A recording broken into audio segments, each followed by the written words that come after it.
এক দেশে এক বুদ্ধিমান শিয়াল বাস করত। শিয়ালটি ছিল খুবই চতুর এবং সব সময় নিজের বুদ্ধি দিয়ে বিপদ থেকে রক্ষা পেত।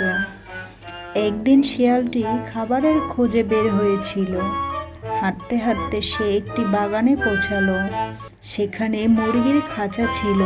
মুরগিগুলো দেখে তার মুখে জল চলে এলো, কিন্তু খাঁচার চারপাশে ছিল বড় বড় তালা। শিয়াল ভাবতে লাগলো কিভাবে মুরগিগুলোকে ধরা যায়। তখন তার মাথায় বুদ্ধি এলো। সে মুরগির খাঁচার সামনে গিয়ে কাঁদতে শুরু করলো। মুরগিরা জিজ্ঞেস করলো, তুমি কাঁদছো কেন? শিয়াল উত্তর দিল, আমার পা ভেঙে গেছে, আমি হাঁটতে পারছি না, আমি খুবই অসহায়।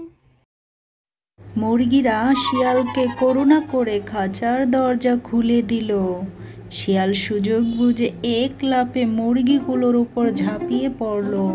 মুরগিরা তখন বুঝলো শিয়াল তাদের ফাঁকি দিয়েছে, তবে বুদ্ধিমান মুরগিরা একজোট হয়ে শিয়ালকে তাড়িয়ে দিল।